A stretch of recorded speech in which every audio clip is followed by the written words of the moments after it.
Hey, I'm Jeff. And I'm Phil, and we're the Cocktail Dudes. Today we're going to make gummy bear cocktails. Oh my gosh. We're a couple of crazy guys, aren't we, Phil? Mm-hmm. We're going to show you in this video pretty much how to make any cocktail into a gummy bear. That's right. Right? Mm-hmm. It's not that hard, Phil, is it? No, not at all.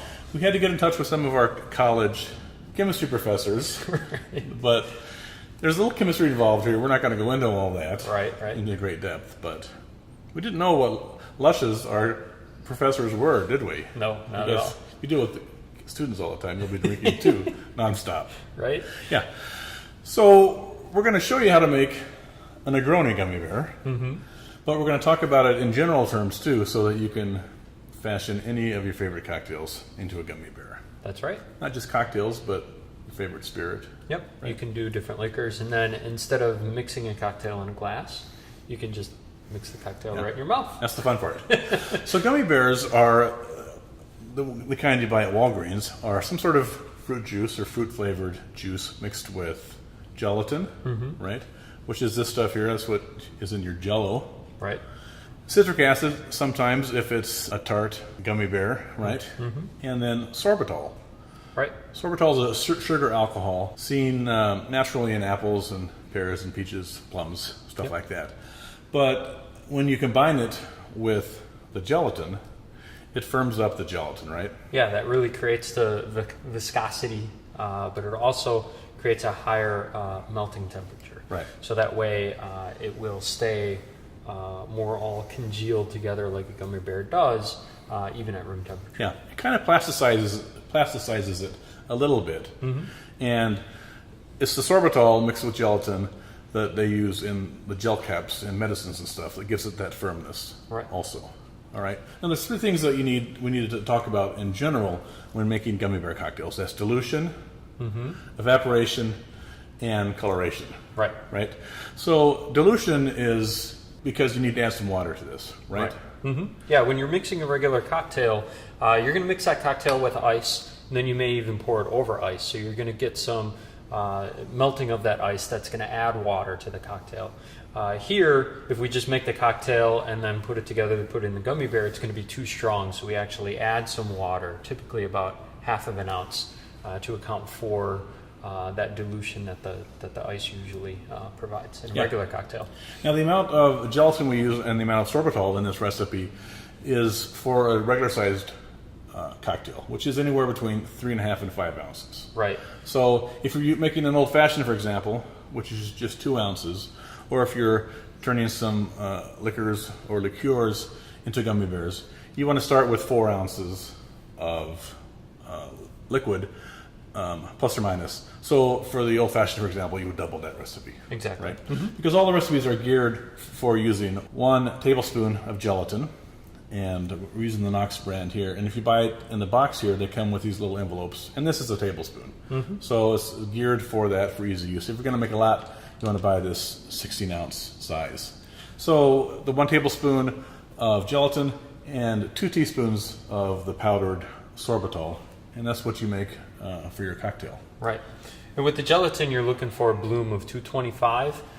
Anything lower than that's what they use more for jellies and jello. So we want something that has a higher bloom of 225 to really make sure we get that gummy bear consistency. Yeah, the bloom is a measure of the thickness that the product is going to end up, right? So you want a high bloom like that.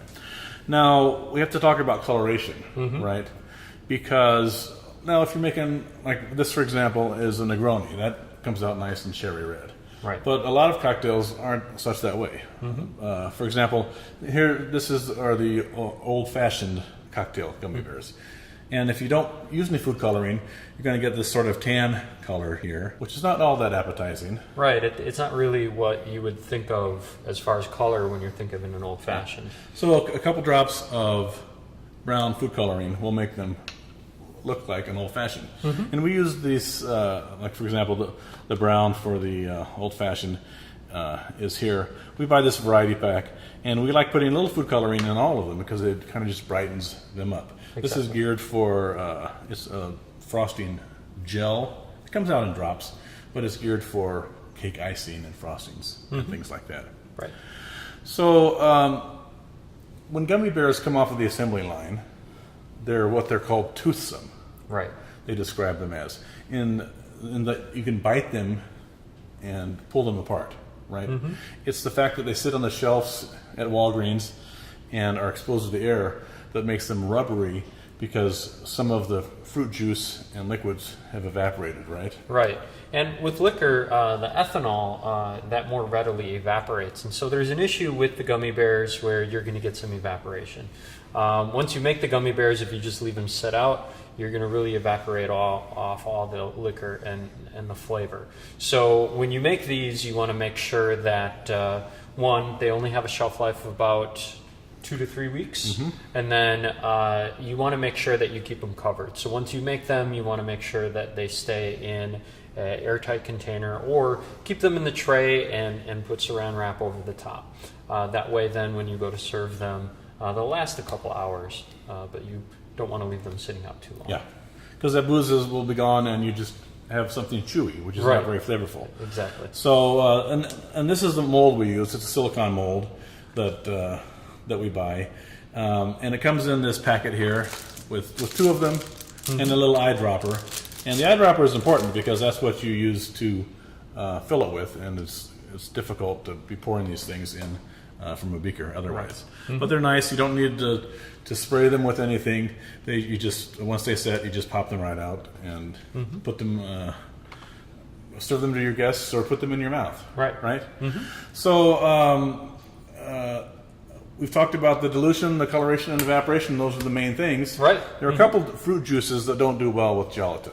That's right. If you're using fresh pineapple, guava, mango, kiwi, or papaya, those have little proteases that will break down the collagen and not let the gummy bear set. Right. So you can boil these juices and deactivate those proteases, and it won't break down the gelatin. Pineapple, if you're using pineapple from the can, in the canning process they already boil it, so that'll be perfectly fine. Yeah. So we're going to show you how to make the Negroni cocktail gummy bear. But as Phil alluded to earlier, it's fun to do spirits individually and put them in your mouth. Now, when you're doing, we're going to give you just an overview of some of the liqueurs and spirits and stuff that we've done, so that you get an idea of how to do that. This is our Chartreuse gummy bear. So here we have just 4 ounces of green Chartreuse, a half ounce of water, a tablespoon of gelatin, and 2 teaspoons of sorbitol. Right. Absinthe here beside it. Absinthe is not particularly sweet. No. So to our 4 ounces of absinthe, we add 1 ounce of simple syrup, and then the gelatin and sorbitol. Exactly. Right. If you're doing a low proof, like a wine or champagne, this is a rosé champagne, for example, you don't need to add any sort of water. It's just 4 ounces of champagne, the gelatin, and the sorbitol. Right. And so once you have your gummy bears that have the different liquors, you can literally just mix one in your mouth. So if you want to have a Negroni, you can take your gin, your Campari, and your Sweet Vermouth. Take one of each, pop it in your mouth, chew it up, and it all mixes together, and you got a nice Negroni. Yep. Or don't take the gin, take the bourbon, Campari, Sweet Vermouth, and you have your Boulevardier. Exactly. Right. So that's a fun way to do it. To make the Negroni Gummy Bear cocktail, to a small sauce pot, you want to add 1.5 ounces of gin, 1.5 ounces of Campari, 1.5 ounces of Sweet Vermouth, a half ounce of water, the 2 teaspoons of sorbitol, and then 1 tablespoon of the unflavored gelatin powder. And you just want to kind of sift that over the top so it doesn't go in and form large clumps. Once that's in there, let it sit on the countertop for 10 minutes. After 10 minutes, we'll take it to the range and turn on the flame to the lowest amount possible. You want to warm this up and stir it constantly to dissolve the gelatin. You do not want to bring it to a boil, and if you start smelling a burning type of smell, you want to turn off the heat. But stir it around. The tiny little starlight sparkles in there are the gelatin granules, so you want to keep your eye on those and just stir it until they're all dissolved. Once it's dissolved, we'll take it over to our mold and fill up our silicone mold bears. And you want to fill it just proud of the top so the back of the gummy bear is nice and round. Each cocktail will make about 100 gummy bears. Once it's full, let it sit on the countertop for about 30 minutes, just so they initially set so you can move them around. Then move them into the refrigerator and let them set firmly for at least an hour. After an hour or two in the refrigerator, bring them out. If you're not serving them right away, you want to wrap them in saran wrap and just keep them in the refrigerator. If you're serving them, just pop them out like this.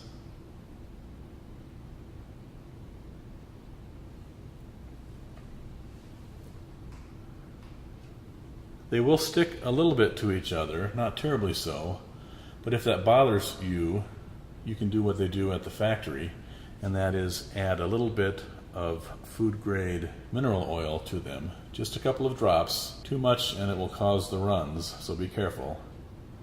And then just mix them together with your hand to get them all coated, and then they will sit well together. So that's how we make our gummy bear Negroni. It's kind of a template for how you can make all the gummy bear cocktails. Just kind of take your favorite cocktail, experiment, and have fun. Yeah. We use fresh lemon juice, lime juice, and you can do that, or you can substitute citric acid. So just add 1/8 of a teaspoon of citric acid in place of your lime or lemon juice in your margarita or gimlet or whiskey sour or things like that. And if you're using fresh citrus juice, make sure that you use a fine mesh sieve to strain out the pulp when you make that cocktail. And we do that so the pulp from the citrus isn't a distraction from being able to see the gelatin dissolve. And once you get these cocktails and the technique under your belt, and when you go off the wagon, then you get yourself a large gummy bear mold and make yourself a giant gummy bear. Right, Phil? That's right. Enjoy. Cheers.